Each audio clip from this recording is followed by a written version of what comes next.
For years, basically my entire life, traditional health advice has essentially repeated the exact same warning over and over. Stress makes you sick. We've been told it increases the risk of everything from the common cold to cardiovascular disease. We've completely turned stress into the ultimate enemy. But as we dive into the latest research for today's explainer, it turns out that well-intentioned advice, it might have actually been doing more harm than good. So let's look at a completely different story about what stress actually does to us. Before we get into the actual data, I want you to mentally raise your hand for a second. In the past year, have you experienced relatively little stress, maybe a moderate amount, or, let's be totally honest here, have you experienced a lot of stress recently? If you're mentally raising your hand for that last one, you are definitely not alone. But here is the massive plot twist that made scientists completely rethink their entire approach. Researchers conducted this huge study tracking 30,000 adults in the United States over 8 long years. They asked them how much stress they'd experienced, sure, but they also asked one very specific, kind of strange question. Do you believe that stress is harmful for your health? And then, they looked at public death records. Okay, let's dive into this because the results were absolutely staggering. People who experienced a lot of stress in the previous year had a 43% increased risk of dying. But, and this is a massive but, that was exclusively true for the people who also believed that stress was harmful to their health. People who experienced a ton of stress, but did not view stress as a harmful enemy, they were no more likely to die. In fact, they had the absolute lowest risk of dying out of anyone in the entire study, literally even lower than the people who had very little stress. To really put this into perspective, the researchers estimated that over the 8 years they tracked these deaths, 182,000 Americans died prematurely. But they didn't die from actual stress. They died from the belief that stress is bad for you. That averages out to over 20,000 deaths a year. If that estimate is correct, believing stress is bad for you was the 15th largest cause of death in the United States. That's killing more people than skin cancer, HIV/AIDS, and homicide. It's a terrifying statistic, I know, but it actually opens up an incredible opportunity for us. This completely changes the game. This paradigm shift isn't just some fun, feel-good psychological trick to make you, just feel happier. The science shows that changing how you think about stress literally changes your body's physical response to it. When you change your mind, your biology simply follows suit. So how exactly does this work on a physical level? Well, let's put you in the hot seat for a second to find out. I want you to pretend you're a participant in a laboratory study designed specifically to stress you out. It's called the social stress test. First, you're forced to give a 5-minute impromptu speech on your personal weaknesses to a panel of expert evaluators. To really crank up the pressure, there are blinding bright lights and a camera shoved right in your face. The evaluators are actively giving you discouraging, negative feedback. They're sighing, crossing their arms, rolling their eyes. Then comes part 2, a math test. But the experimenter has been trained to actively harass you. Imagine someone yelling at you right now. Count backwards from 996 in increments of 7. Out loud, faster, you're going too slow. Stop, you made a mistake. Start all over again.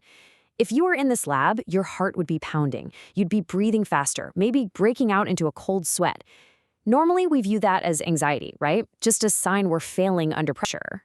And this brilliantly illustrates the core physical difference.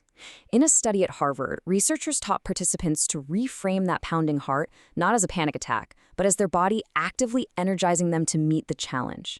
The faster breathing, that's just getting more oxygen to your brain so you can think clearly. In a typical stress response, as your heart rate goes up, your blood vessels violently constrict. This is why chronic stress leads to cardiovascular disease. It's a really dangerous state for your body to be in. But for the participants who were taught to view their stress as a helpful tool, their blood vessels stayed perfectly relaxed. Their heart was still pounding, yes, but their blood vessels were open and healthy.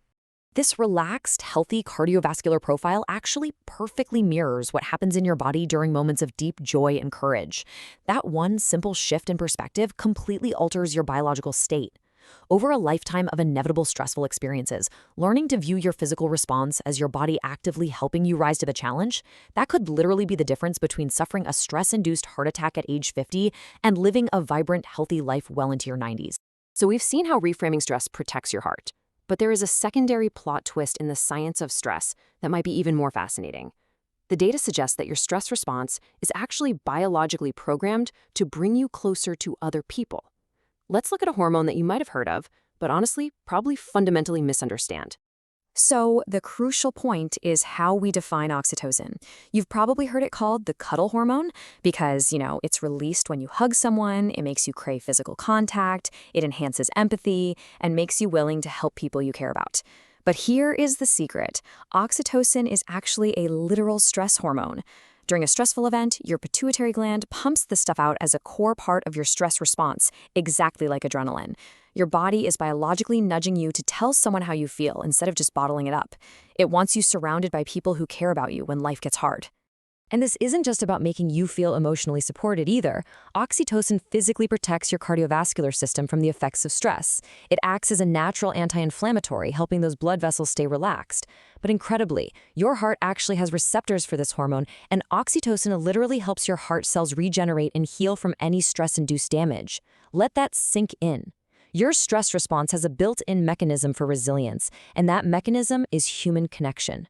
When you reach out for support or when you help someone else, you release more oxytocin and you physically recover from stress faster. To prove just how powerful this biological connection really is, let's look at one final amazing study. Researchers tracked 1,000 adults in the US, ranging in age from 34 all the way to 93. They spent 5 years measuring two very specific things: how much major stressful life experience these people went through. We're talking things like severe financial difficulties or family crises. And how much time they spent helping out friends, neighbors, and people in their community. Now, what's really interesting about this data is the stunning proof of our built-in resilience. For every major stressful life experience a person endured, their risk of dying increased by a terrifying 30%.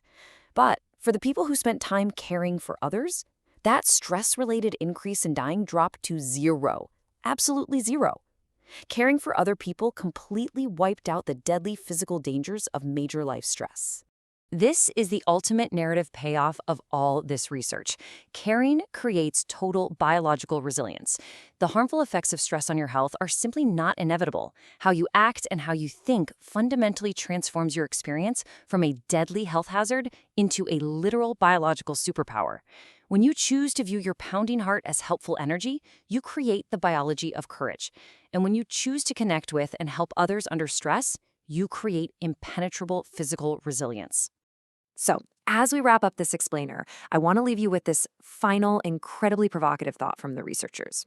Chasing meaning is better for your health than trying to avoid discomfort. Seriously, don't make your lifestyle choices based solely on trying to hide from stress. Go after whatever it is that creates genuine meaning in your life and just trust yourself to handle the stress that follows. You now know that your body is perfectly designed to help you rise to the challenge as long as you let it. So the next time your heart starts pounding in your chest, will you view it as a panic attack or will you recognize it as your body preparing you for greatness? Thanks for learning with me today, and I'll catch you in the next explainer.